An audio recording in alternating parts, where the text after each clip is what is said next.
আসসালামু আলাইকুম প্রিয় স্পেন প্রবাসী ভাই বোনেরা। আমাদের জন্য খুবই খুশির একটা সংবাদ।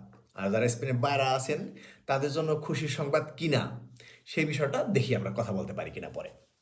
প্রথমে আসি, প্রায় 5 লক্ষ অনিয়মিত যারা বিদেশে আছেন তাদের কাগজ হওয়ার একটা সুযোগ করে দিতেছে সরকার বিশেষ একটা নিয়মের মাধ্যমে। এটা আগামীকাল অথবা পরশু, হ্যাঁ, মন্ত্রী পরিষদে এই প্রস্তাব পাশ হবে আর কি।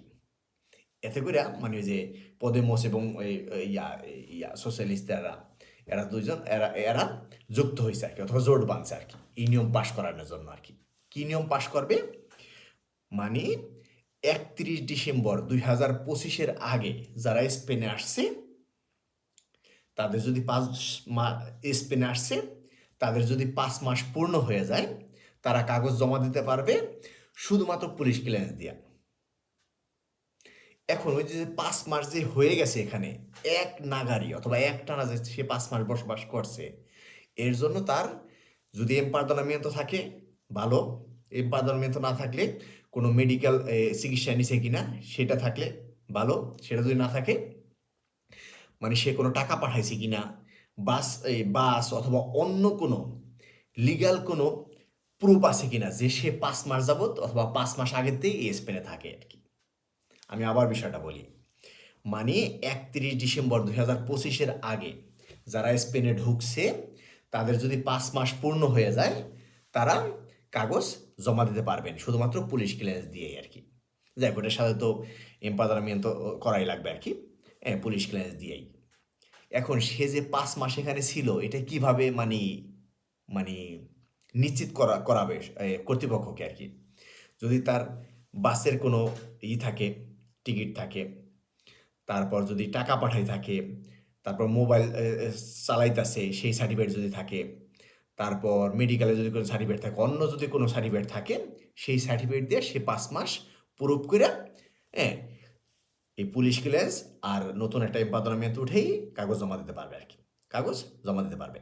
তাহলে আমি মনে হয় নিশ্চয়ই বলতে পারছি আগামীকাল অথবা পরশু মন্ত্রী পরিষদে বিশেষ নিয়মের মাধ্যমে এটা পাশ হবে আর কি। এরপর রাজা সিগনেচার করলে এটা আইন হয়ে যাবে আর কি, এক্সাম্পল আর কি, নিয়ম হয়ে যাবে আর কি। তো সেই ক্ষেত্রে 31/12/2025 আগে যারা ঢুকছে তাদের যদি 5 মাস পূর্ণ হয় তারা কাগজ জমা দিতে পারবে শুধুমাত্র পুলিশ ক্লিয়ারেন্স সার্টিফিকেট দিয়ে। এমপাদারমেন্ট তো লাগবে, এটা তো স্বাভাবিক আর কি। এর পাশে আর কি কোনো রেকিসিত লাগবে? আপাতত মানে আজকের সংবাদে পাইছি আর কোনো রেকিসিত, আর কোনো কাগজপত্র লাগবে না আর কি এক্সট্রা।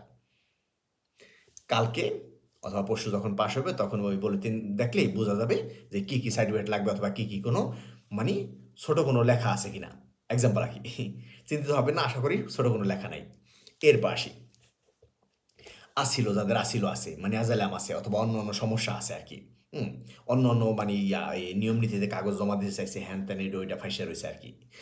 আগের মানে যদি এই নতুন নিয়মে কাগজ জমা দেয় আগের যত যা নিয়ম আছে সব বাতিল হয়ে যাবে, সে নতুন নিয়মে কাগজ পাবে আর কি। আজেলাম থাকলে সমস্যা নাই, থাকলে সমস্যা নাই, কোনো কিছু থাকলে সমস্যা নাই, শুধুমাত্র মামলা থাকতে পারবে না আর কি। পেনাল করে কোনো মামলা থাকতে পারবে না। আর অবশ্যই পুলিশ ক্লিয়ারেন্স লাগবে আর কি। পুলিশ ক্লিয়ারেন্স লাগবে। স্পেনে পেনাল করে কোনো মামলা থাকতে পারবে না, আর বাংলাদেশে পুলিশ ক্লিয়ারেন্স দিয়ে আর এমপাদারমিento একটা কপি দিয়ে কাগজ জমা দিতে পারবেন, কাগজ হয়ে যাবে ইনশাল্লাহ। আর দ্রুত গতিতে কাগজ হবে আর কি। তখন তো অতটা অবসের করার কোনো প্রয়োজন পড়বে না। আর আপনাকে 1 বছরে একটা কার্ড দেবে প্রফেশনাল আর কি। এর ভেতর কাগজ মানে কাজ বাজ কইরা যেখানে কাজ করবেন সেই কন্ট্রাক্ট আবার জমা দিয়ে রেনু করে ফেলাবেন, কাগজ সাধারণ হয়ে যাবে আর কি, স্বাভাবিক হয়ে যাবে। এই হয়েছে বিষয় আর কি। আর যত যাই করেন কালকে অথবা পরশু যদি নিয়মটা পাশ হয়ে যায়, পাশ হবে ইনশাল্লাহ। নিয়মটা পাশ হয়ে গেলে আরও বিস্তারিত জানতে পারবেন আর কি। আরেকটা বিষয় মানে অবাক হই নাই। অবাক হওয়ার কিছু নাই। কেন নাই? একটা পত্রিকা, অনলাইনে একটা পত্রিকা দেখলাম যখন এই সংবাদটা মানে সংবাদটা প্রচার করছে, ওখানে দেখলাম কে কি লাইক দিছে। সবচাইতে বেশি পড়ছে রাগ রিয়াক্ট, ইমফাদাদো না কি জানি বলে এটারে, রাগ আর কি, যে লাল চেহারার যে একটা রিয়াক্ট আছে না, সেটা বেশি পড়ছে। এটার অর্থ মানে সাধারণ স্প্যানিশরা এই নিয়মে অতটা খুশি না আর কি। তো সেই ক্ষেত্রে কেন খুশি না, এটাও আমাদের জন্যই তারা খুশি না। মানে আমাদের প্রতি যাতে করে তারা খুশি থাকে, তারা যেই আচরণ আমাদের কাছ থেকে চায় তার চেয়ে আমরা ভালো আচরণ দেবো সবসময়, রাস্তাঘাটে সমস্ত জায়গায়, যাতে করে তারা আমাদের প্রতি সদয় থাকে আর কি। আশা করি বুঝতে পারছেন। জানি না বোঝাতে পারলাম কিনা। হঠাৎ ভিডিওটা বানানোর কেন প্রয়োজন পড়লো, যাতে করে কেউ মেসেজ না দেন আর কি। কাল পরশু আমি আবার নতুন একটা ভিডিও বানা, মানে যে বলে তিনি কী কী লেখা আসছে আর কি, এই আর কি। কোনো তথ্য কি বাকি রয়ে গেল? আমি এখানে 5টা টপিক সাজাইছি। 31 তারিখ ডিসেম্বরের 2025 আগে, মানে 2025 31 ডিসেম্বরের আগে যারা আইসা এখানে কোনো আসছেন, এখানে কোনো প্রকার প্রুফ আছে আর কি, তারা 5 মাসের মাথায় কাগজ জমা দিতে পারবেন। হুম। আর আর কি কোনো এক্সট্রা সার্টিফিকেট লাগবে? না, কোনো এক্সট্রা সার্টিফিকেট লাগবে না, শুধু পুলিশ ক্লিয়ারেন্সটা আর কি। এখন এখানে যে 5 মাস যাবত আসছেন, এটা কিভাবে তাদেরকে নিশ্চিত করবেন?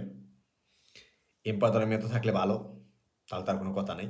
ওটা না থাকলে টাকা পাঠাইছেন কিনা, মোবাইলে কার্ড চালু করছেন সেটা আছে কিনা, তারপর চিকিৎসা করাইছেন কিনা, তাতে চিকিৎসা করাইছেন কিনা, তারপর বাস কার্ড বানানো আছে কিনা, এইগুলো দেখাইতে পারলেও হবে আর কি। এই আর কি, একবারে উন্মুক্ত। এই 21 বছর পর এই যে পাশ হইতে যাইতেছে আর কি, হ্যাঁ পাশ হইতে যাইতেছে।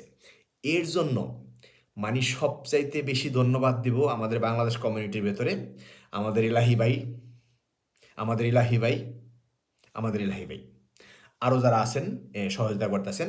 রমেশ ভাই আছেন সেক্রেটারি এই বালিন্তা বাংলার, তারপর পার্সোনাল আমাদের কামরুল ভাই আছে, হেরাও অনেক মিছিল করছে, আমাদের নুরুল ওয়াহিদ ভাই, তারপর আরও যারা আছেন আর কি, আরও যারা এর সাথে জড়িত আছে, মানে মানে ভিতর থেকে ভালোবাসা ফুইটা বেরিয়ে আছে আর কি তাদের জন্য।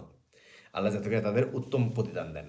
আসসালামু আলাইকুম। এর পাশাপাশি আরও যারা জড়িত আছেন, অনেকের নাম তো জানি না অথবা অনেকটা দেখি নাই, এর পাশাপাশি স্প্যানিশ যত সংগঠন আছে, রাজনৈতিক নেতারা আছে, আসসালামু আলাইকুম।